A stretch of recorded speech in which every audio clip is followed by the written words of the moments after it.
welcome to today's class. Today we have to take the moving charge and magnetism, moving charge and magnetic field or magnetism that we have to discuss today. Now, from the very beginning, almost 2000 years back or even more, we have been associated with in one way or other something related to magnetism. Electricity और magnetism जैसे पहले आप बता के हाथ घिस के करते थे या और भी किसी फॉर्म में करते थे या आपके एक मैग्नेट है एक नेचुरल मैग्नेट जो चाइना साइड में मिलता था उससे मैग्नेटिज्म तैयार होता था लेकिन there were no theory at all but only to almost 200 years back 1800 something 1820 even I think during that time only the term magnetism was in fact discovered with the experiments by Oersted. तो Oersted ने सबसे पहले experiment किया था उन्होंने क्या किया था कि एक तार लिया था एक कोई लंबा तार लिया ये कोई तार लिया तो इस तार को उन्होंने एक बैटरी से जोड़ दिया और बहुत लंबा तार लिया हालांकि अगर मैं घर में भी करके देखा आपके आधा मीटर या 50 सेंटीमीटर 30 सेंटीमीटर वायर में नहीं होता है it could take at least around 2-3 metre wire अगर उसको मैं बांध कर लटका दूँ कहीं पर और उसके बाद मैं उसमें 10 वोल्ट 20-12 वोल्ट ऐसे बैटरी से डीसी करंट दूँ तो हो सकता है आसपास जो है उसमें मैग्नेटिज्म डेवलप होता है अगर मैं पोलरिटी बदल दूँ पोलर चेंज कर दूँ तो उसका डिफ्लेक्शन जो मैग्नेट नीडल का आएगा वो बदल जाएगा ये एक देखा गया फोरेस्टेट ने आविष्कार किया या उन्होंने इन्वेंट किया after that it has been a series of things and in that regard the most important thing is that when we have a small charge and that is in stationary state then around that charge it is the electric field उसके आसपास के charge जो area होगा उसका electric field होगा या electrostatic field on the other hand if a charged particle moves along a wire or even in free state it is moving then it always produces some magnetic field some different effect that other than electricity that is called magnetic field तो magnetism develop होता है moving charge से और electricity start होता है stationery charge से एक तो ये चीज क्लियर हो गया तो इसमें हम लोग को ज्यादा डिटेल नहीं देखना है first we discuss the Lorentz force first we have to discuss the force of Lawrence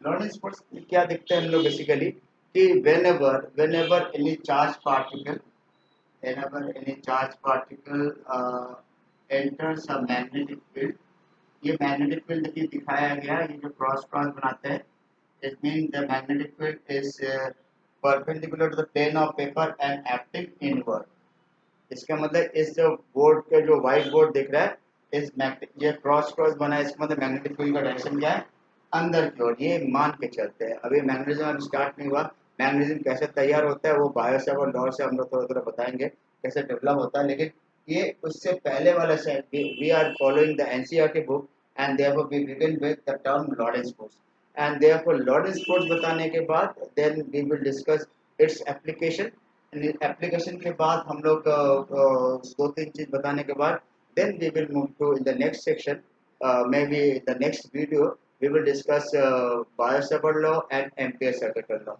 and their corresponding application that we have to discuss. तो ये लॉरेंस फोर्स है तो इसमें क्या है कि कोई एक charge particle which is having a charge of q it is moving in a magnetic field b it is moving in a magnetic field b with a velocity v अब देखिए कि मैग्नेटिक फील्ड भी एक vector quantity है और और ये जो वेलोसिटी जो है ये भी एक वेक्टर क्वांटिटी है whenever they enter whenever the charge particle enters into the magnetic field with certain velocity then it always experiences a force F is equal to qv into v it always experiences a force qv into v okay तो ये एक force आप उनके ऊपर आप expect कर सकते हैं कि एक फोर्स लगेगा क्यूबी इंटू बी अब ये समझ सकते हैं कि ये क्या है इसके मतलब क्या कि डायरेक्शन ऑफ चार्ज जो होगा वो डायरेक्शन ऑफ वेलोसिटी ये भी है ये जो आपको दिख रहा है, ये जो बी है, ये मैग्नेटिक फील्ड है। और ये मैं मान के चल रहा हूँ कि मैग्नेटिक फील्ड के डायरेक्शन में ना होके ये क्या है, तो मैग्नेटिक फील्ड के परपेंडिकुलर डायरेक्शन में इंटर कर, जैसे ये मैग्नेटिक फील्ड है, ये मैग्नेटिक फील्ड अंदर की ओर है जैसे मान लो, और आपका इलेक्ट्रिक जो चार्ज हो ऐसे मूव करता है। यानी कि हम अगर इस फॉर्मेट में देखें कि ये चीज़ अगर हम देखें तो मैग्नेटिक फील्ड आपका ये वाला है बीच वाला, और ये वाला चार्ज ये है चार्ज पार्टिकल, तो ये चार्ज पार्टिकल ऐसे चल रहा है और मैग्नेटिक फील्ड ऐसे अंदर की ओर जा रहा है। तो अब इसमें जो फोर्स लग रहा है उसको हम लोग फ्लेमिंग्स लेफ्ट हैंड रूल से देखते हैं। This is Fleming's left hand rule. Fleming's left hand rule क्या है? If this is the motion, if this is the direction of charge particle or electric current, positive charge or electric current, and this is the direction of magnetic field, then this will be the direction of force. तो वो एक next stage में आएगा, जो मैं आपको Fleming's left hand rule को exact समझा पाऊँ। अभी फिलहाल देखिए कि Lorentz force is given by F equal to Q B into B. This is the direct formula of your Lorentz force. This is the case when there is only magnetic field. In the presence of electric field, however, it will be different. In the presence of electric field, that is when electric and magnetic field are present.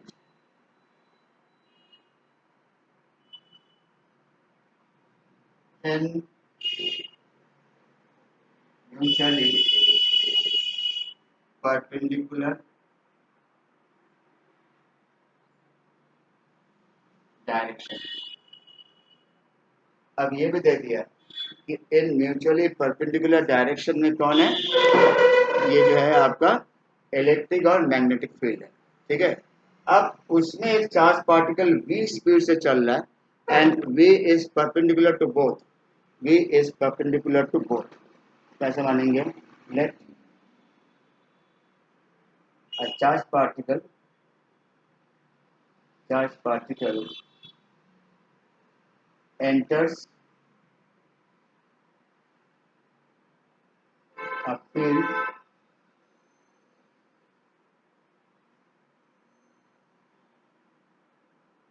ये electromagnetic field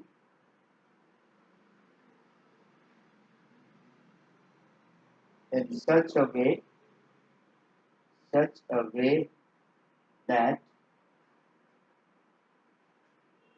its velocity is perpendicular to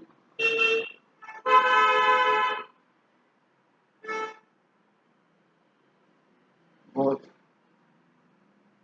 E and B।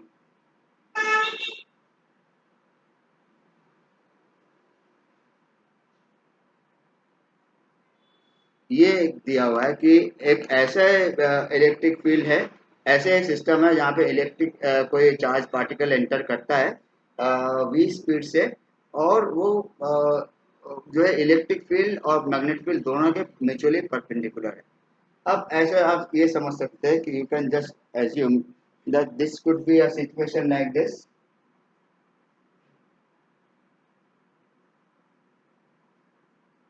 This is the direction of velocity v, and this is the direction of electric field E, and this is the direction of magnetic field P।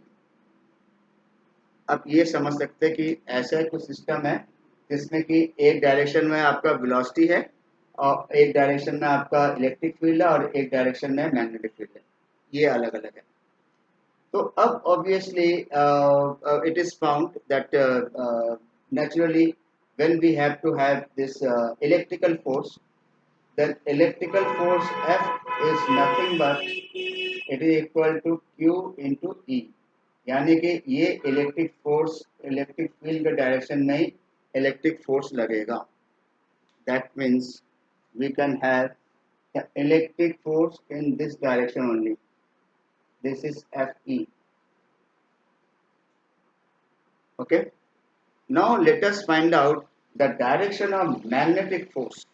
Now we have to find out the direction of magnetic force. How? We just see that FB equal to, जैसे मैंने अभी कहा कि Lorentz force को हम लोग कैसे लिखते हैं, QVB. So Lorentz force is always that force which is acting on a given charged body, which is moving in uniformly in a uniform magnetic field. Okay, with certain constant velocity v. Then force is given by QV. Sorry, is QV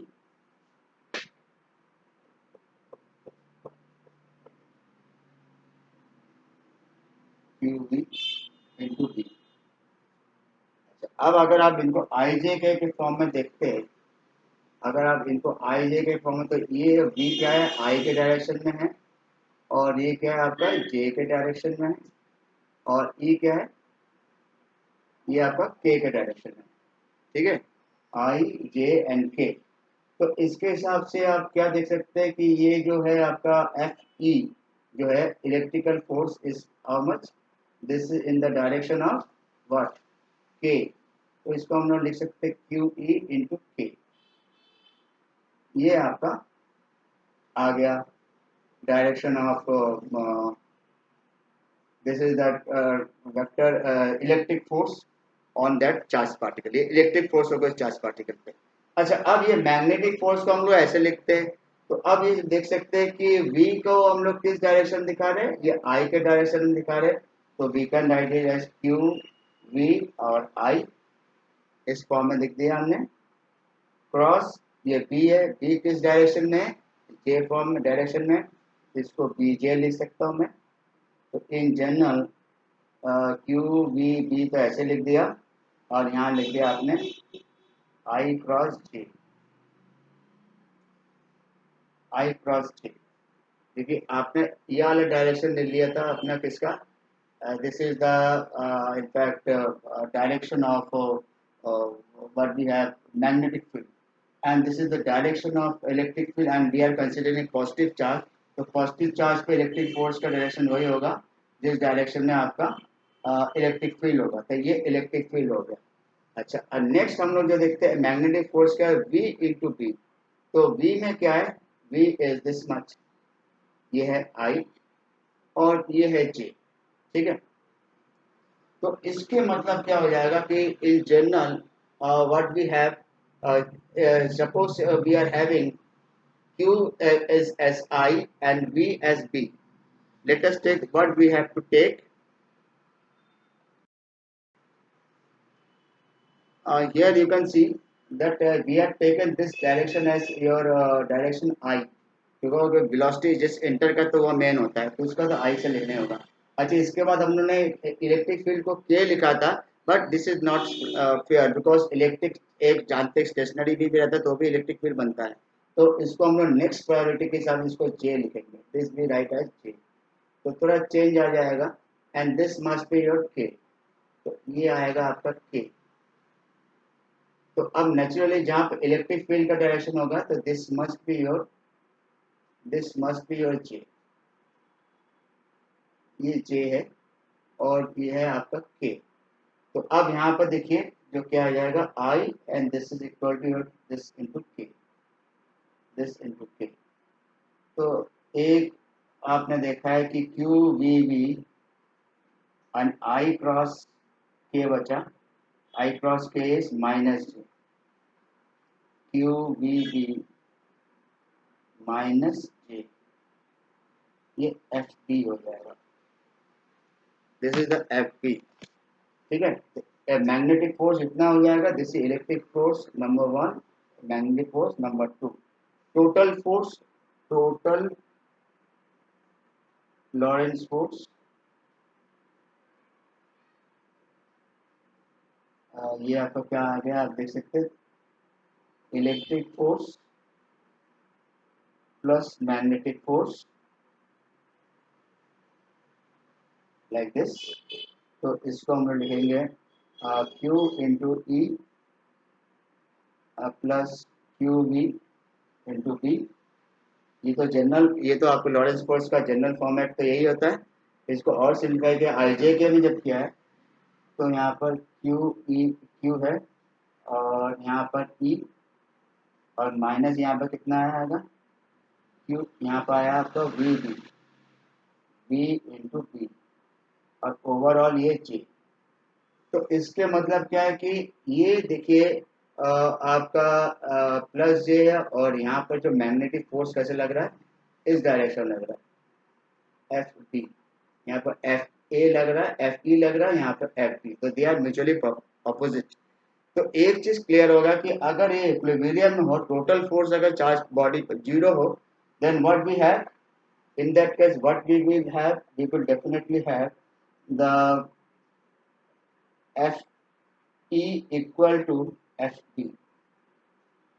उस समय ये situation आ जाता है F E equal to F B, तो ये हो जाएगा E Q into ई, ये हो जाएगा क्यू बी इंटू बी। तो आप देखिए क्यू क्यू कैंसिल हो जाएगा तो V comes out to be E upon B. So this is a common formula that is used for Lorentz, that is used in various numericals while solving question related to Lorentz force. तो ये हमारा एक portion आया। अब now we will see the applications of Lorentz. Now the first of its application is, that is the force on a current carrying conductor in a magnetic field. The force on a current carrying conductor in a magnetic field.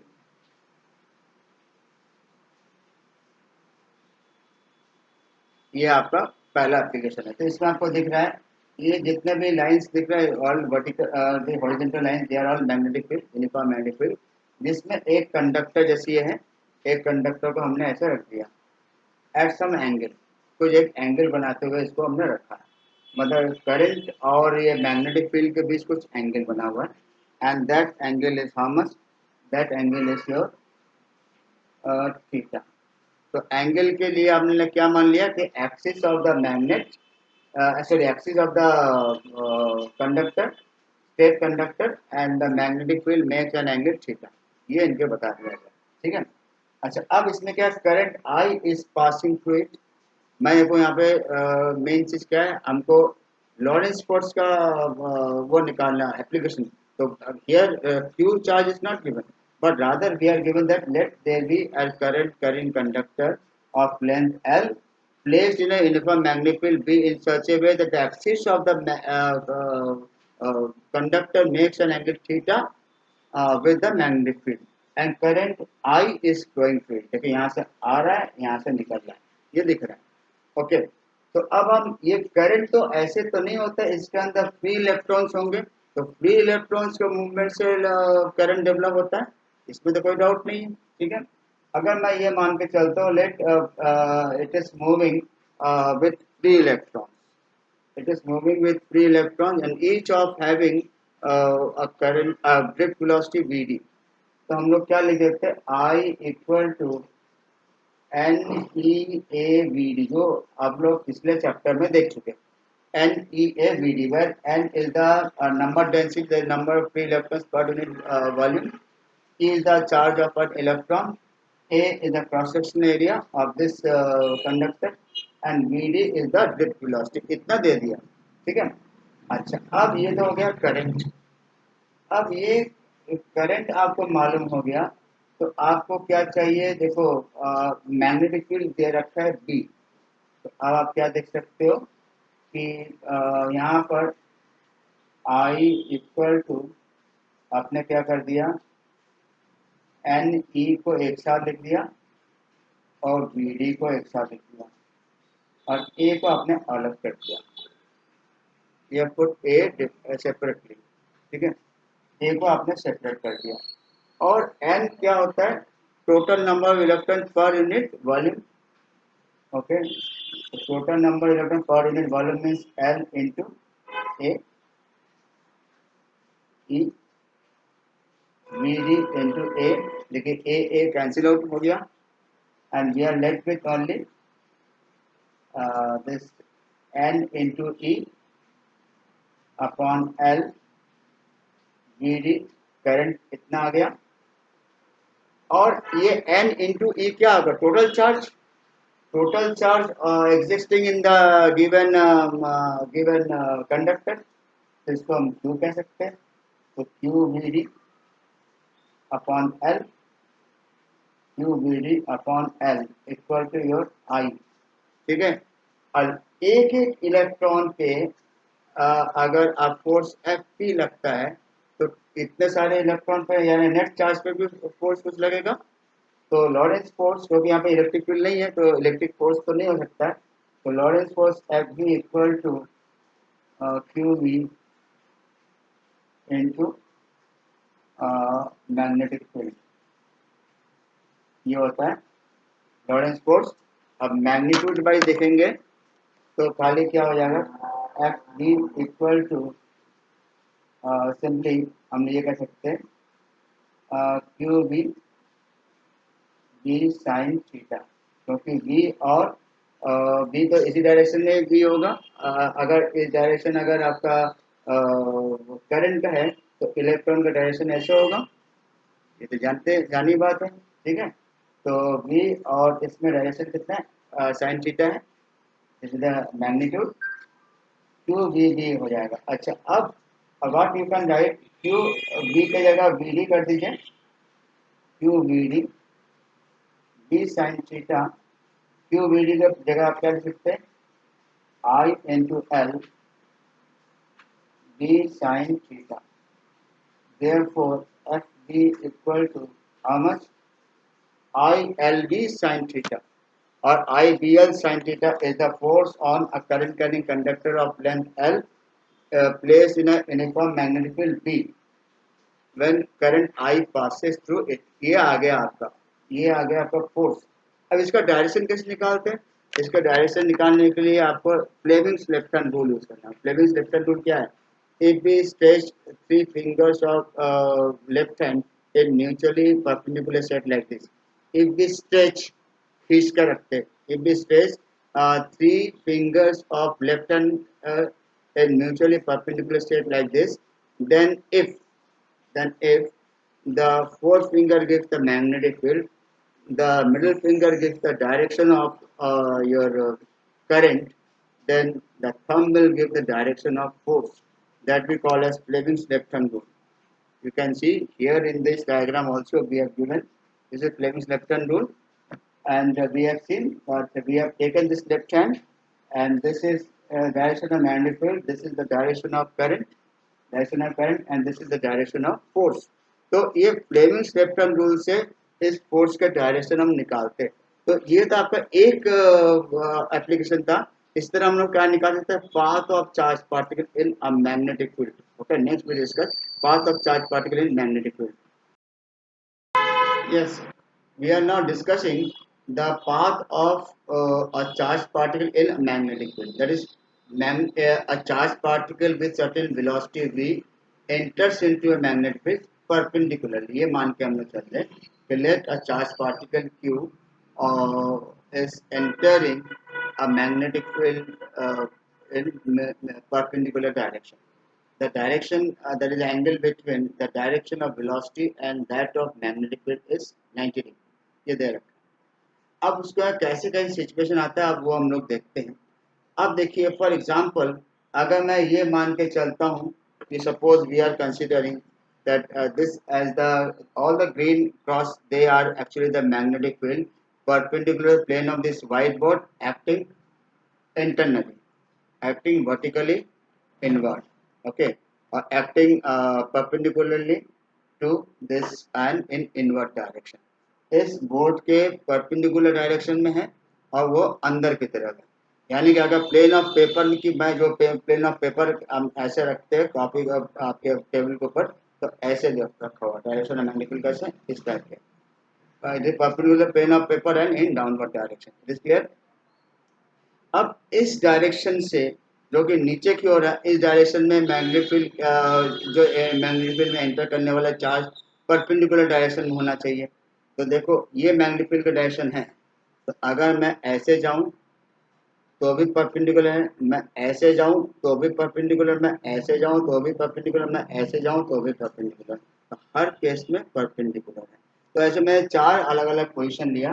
This is position A, where the magnetic field is where the charged particle is moving in this direction, ये east के direction में जा रहा है। ठीक है, इसको मैं काउंट कर दे रहा हूँ, ईस्ट वेस्ट नॉर्थ साउथ, ये मान मान के चल रहा है, ये इस डायरेक्शन में चल रहा है। अब देखिए मैग्नेटिक फील्ड यहाँ पर, मैग्नेटिक फील्ड के परपेंडिकुलर लिखो, मैग्नेटिक फील्ड तो east west north south plane के परपेंडिकुलर है, नीचे की ओर है, तो उसको परपेंडिकुलर। अब यहाँ पर देखिए, यहाँ पर ये नॉर्थ डायरेक्शन में जा रहा है, देखिए magnetic field it is moving in north direction, ये ईस्ट वेस्ट नॉर्थ साउथ मैंने किया। और यहाँ पर मैंने क्या किया, बी में हमने क्या मान लिया, it is moving in north direction. And point C, ये दूसरा पोजीशन है चार्ज पार्टिकल का, जिसमें मैं मान रहा हूँ कि इस समय वो वेस्ट डायरेक्शन में चल रहा था, लेकिन तब भी आपके मैग्नेटिक फील्ड के परपेंडिकुलर ही है। जब इधर करते हैं तो भी परपेंडिकुलर है। अब मैं इनके बीच बीच का पोर्शन अगर ले लूँ, ये ले ले या ये ले ले, हर केस में ये परपेंडिकुलर ही रहता है, हर केस में परपेंडिकुलर रहेंगे आपके इसके मैग्नेटिक फील्ड में। Charge particle is always at perpendicular, charge particle is always at perpendicular, ये दिख रहा है आपको। अच्छा, अब क्वेश्चन क्या है कि जब परपेंडिकुलर होगा तो भैया इसमें एक फ्लेमिंग्स लेफ्टन रूल लगेगा नहीं लगेगा। अब मैंने पॉजिटिव चार्ज पार्टिकल लिया, we are counting only positive charge particle, तो भैया पॉजिटिव चार्ज पार्टिकल को फ्लेमिंग लेफ्टन रूल से चलो, तो ये डायरेक्शन, जिस डायरेक्शन पॉजिटिव चार्ज चलता है वो डायरेक्शन ऑफ करंट होता है, ये डायरेक्शन ऑफ करंट हो गया, ये डायरेक्शन ऑफ आपका मैग्नेटिक फील्ड है, और ये डायरेक्शन ऑफ फोर्स। अब यहाँ पे देखिए इस नीचे वाले केस में डायरेक्शन ऑफ चार्ज पार्टिकल, ये जो फोर्थ फिंगर है, ये डायरेक्शन ऑफ मैग्नेटिक जो इनवर्ट डायरेक्शन दिख रहा है, तो अंगूठा क्या दिखा रहा है, thumb, it is directed towards a point, common point this O, common point O की तरह इशारा करता है। अब यहाँ पर भी वही देखते हैं, the force acting at B is also pointing towards a common point B O, here also at C you can see the force is again directed towards a common point, directed towards a common point, okay यहाँ पर भी directed toward common point O है।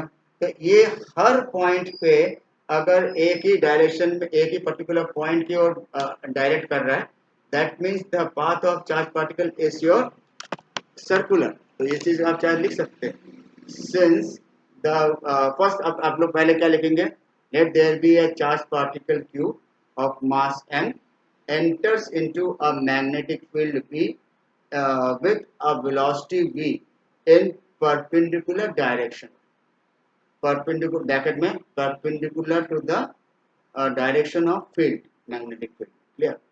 Now to explain this, let us draw a graph, let us draw a diagram like this, where green cross, they are giving you the direction of magnetic field which is directed perpendicular plane of paper in downward direction, number one. Then at we are taking four position A, B, C, D, or even more than that. In every case, we will always see that the force is always directed towards a particular point. Force is always directed towards a particular point, and that is possible only if the path of the charged particle is your circular. Therefore, the path of charged particle is your circular. एक बार तो बिल्कुल clear हो गया, path of charged particle in a magnetic field is circular. अब जब circular हो गया तो अब आप देख सकते हैं कि सर्कुलर में खास बात क्या है, सेंटीपिटल फोर्स होगा, तो सेंटीपिटल फोर्स यहाँ पे कहाँ से मिलेगा, मैग्नेटिक फील्ड से। तो we can have mv square upon r must be equal to magnetic force q v b। Sine theta नहीं होगा क्योंकि साइन थीटा r केस में साइन थीटा होता क्या है, angle angle between b and b तो हमें हर जगह 90 डिग्री दिख रहा है, तो B और B के बीच का एंगल 90 डिग्री, जैसे हमने कहा कि एक enters the magnetic field in perpendicular direction, तो ये आ जाएगा, देखो B कैंसिल हो जाएगा, तो R comes out to be mv upon qb। There are many numerical based on this this formula, the radius of circular path is given by mv upon qb। ध्यान देने वाली चीज ये है कि this arc is the path radius of circular path when a body with velocity v enters into a magnetic field b। अपने आप से चार्ज ये रेडियस नहीं बना, ये रेडियस कोई अलग से नहीं है, गिवन नहीं है। अगर वेलोसिटी ज़्यादा होगा तो रेडियस ज़्यादा होगा, वेलोसिटी कम तो रेडियस कम। ये बात तो बिल्कुल क्लियर है, ठीक है। ओके, अब इससे अगर टाइम पीरियड लगेंगे, टाइम ऑफ रेवोल्यूशन एक चक्कर का कितना टाइम होगा, टी इक्वल टू 2 पाई या तो इसका circumference upon this upon V. तो 2 pi M V Q V upon V, V cancel हो जाएगा, तो 2 pi M upon qb। You can see that time period does not depend on velocity, but it depends only on the constant quantity like charge, mass of the charged particle, and also the magnetic field. Larger the magnetic field, time period will be less. Time period will be less, and smaller the magnetic field, time period will be more। ठीक है, उसमें ज़्यादा देर तक वो चक्कर लगाएगा, एक चक्कर में ज़्यादा टाइम लगाएगा, बहुत धीमे धीमे होगा। और जितने जल्दी करेंगे उतना उल्टा। इससे फ्रीक्वेंसी भी निकाल सकते हैं। We can also find an expression for frequency, that frequency nu equal to Q B upon 2 pi M.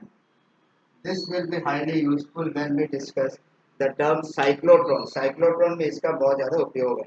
तो ये एक जनरल टर्म हो गया, जबकि हम लोगों ने देखा कि when charged particle enters a magnetic field in mutually perpendicular direction, then this is the expression for time period, time of revolution, and this is the expression for radius of circular path। ठीक है, तो अब ऐसा कैसे होगा कि अगर कोई पार्टिकल किसी मीडियम में एंटर करते हैं कुछ और एंगल से, if a charged particle enters a magnetic field at some other angle, that is a special case of this same situation।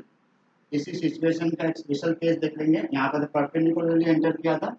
If it enters at some angle, if the charged particle special case है,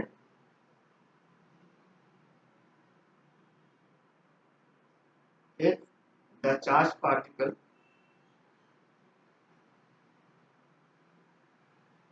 enters the magnetic field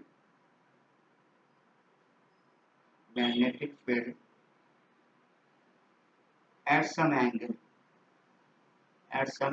theta।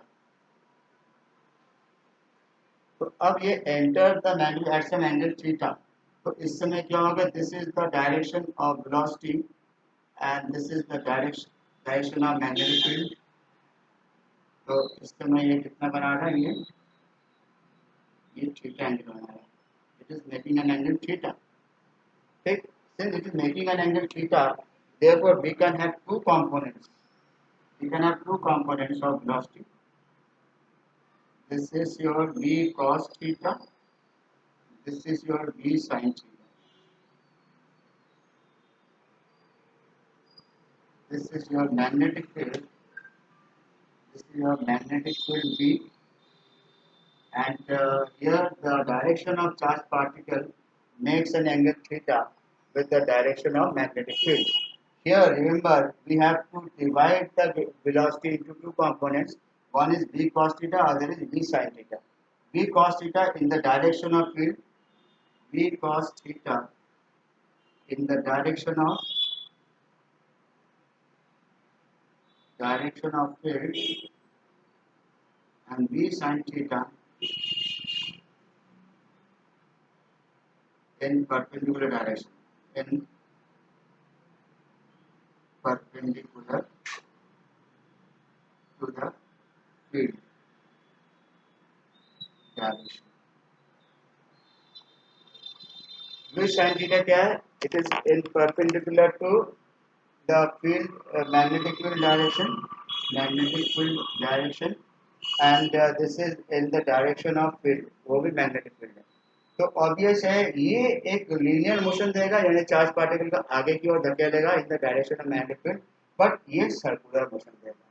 This will still give you the circular motion, just like previous case वो perpendicular वाला case circular motion देता है, and this will give you the linear motion with the effect of which it will have a very different type of path. It will definitely have a helical path. A spring-numa path हो जाएगा like this, okay? And this is the direction of magnetic field. Remember, it is the v cos theta which is actually moving in the direction. V cos theta is moving in the direction of this field, and v sin theta is perpendicular direction. V sin theta that actually gives you the circular path. तो यहाँ पर circular भी हो रहा है और ऐसे linear भी हो रहा है. तो ओवरऑल एक 3 डायमेंशनल फिगर हुआ. इसको हम लोग कहते हैं helical path. Helical path, this भी कॉल्ड एज हेलिकल पाथ. और इस फिगर को हम लोग कहते हैं हेलिक्स. इसका नाम क्या दे दिया हम लोग ने, हेलिक्स. तो अब इसमें देखिएगा, इस केस में भी अगर आपको रेडियस निकालना हो तो radius is still given by M V sine theta upon Q B. यहाँ पर एम बी साइन थीटा क्यों, वहाँ पर खाली M B upon Q B था क्योंकि उस समय बी परपेंडिकुलर था. यहाँ पर परपेंडिकुलर बी के कौन है, बी साइन थीटा वाला पोर्शन है, that is we take that one only upon Q B. This is radius. अब रेडियस निकालने के बाद आपको दूसरा क्या चाहिए, what you need, you need the time of revolution. The time of revolution क्या हो जाएगा, as usual 2 pi R, sorry 2 pi M upon क्या था, याद करिएगा, 2 pi R upon 2 pi R upon B. तो यहाँ पर बी कौन सा था, which B we used to have the same B, that is B sine theta. ठीक है, बी साइन थीटा था, आर की जगह फिर वही लिख देंगे. तो M B upon Q B. तो इसमें कोई फर्क नहीं पड़ेगा, time period will be same, time period will not be any change. ठीक है, तो I think it is very clear. ये डायग्राम दिख रहा होगा आपको, ये हेलिक्स स्प्रिंग नुमा ऐसे बना हुआ है. ठीक है, और ये दो के जो लीनियर डिस्टेंस है, दो आपके सर्कुलर टर्न्स के बीच, तो थ्रेड्स के बीच, दो कंसेक्यूटिव थ्रेड्स के बीच लीनियर डिस्टेंस है, that we call as pitch. This is called as pitch. The pitch is the linear distance between two consecutive threads of this helix. तो ये पिच क्या हो जाएगा, this is equal to small t. It is the distance traveled by the charged particle in the direction of magnetic field in one time of revolution. That means it is capital T into b cos theta. b cos theta हो जाएगा. तो t की जगह आप M B लिखेंगे, तो ये M B कौन सा हो जाएगा, यहाँ पर सॉरी यहाँ v नहीं रहेगा. और यहाँ पर देखिए 2 पाई आर था, तो आर की जगह आप ये लिख देंगे 2 pi M B sine theta upon Q B upon Q B. और यहाँ पर क्या था, बी साइन थीटा था. ठीक है, तो अब आपने देखा v साइन थीटा कैंसिल हो जाएगा. तो इसमें सिंपली क्या हो जाएगा, this is equal to 2 pi M. It is 2 pi M upon Q B. जो हमने पहले भी बता दिया, बार बार आपको इसलिए डिराइव करके दिखा रहा हूँ ताकि आपके कहीं कैलकुलेशन में कहीं कुछ कंफ्यूजन ना आए. पहले भी डायरेक्ट वाले में भी दिखाया था कि इसमें बी नहीं रहता. अभी यहाँ पर बाई चांस जानबूझ कर बी लिख दिया गया था, लेकिन अभी मैंने करेक्ट कर दिया ताकि आपको क्लियर हो जाए कि बी साइन थीटा, ये बी साइन थीटा कैंसिल हो जाएगा. तो you are left with only 2 pi M upon Q B, 2 pi M upon Q B. तो this into B cos theta. तो यहाँ पर लिखेंगे 2 pi M b cos theta upon qb. This is the pitch the horizontal distance मैं आपको थोड़ा close दिखा रहा हूँ आपको. This is the horizontal distance traveled between two consecutive threads, circular threads. Okay, and with that we have completed the entire Lorentz force and the in fact fundamental parts of the chapter. And after this, in the next phase, we will discuss the basic thing like cyclotron. थोड़ा बताएंगे. Cyclotron के बाद थोड़ा हम लोग क्या बताएंगे? Biot-Savart law and there is no application of Biot-Savart law in the syllabus. Only one application that we will discuss in, later on, and we will definitely discuss the Ampere's circuit law. That is most important law at all because that needs to discuss solenoid and toroid, which are very important in both point of view. With that, we have completed today's lecture. I hope you have enjoyed this, and please see that video completely. Then only you could understand each and every point of the chapter. Thank you very much.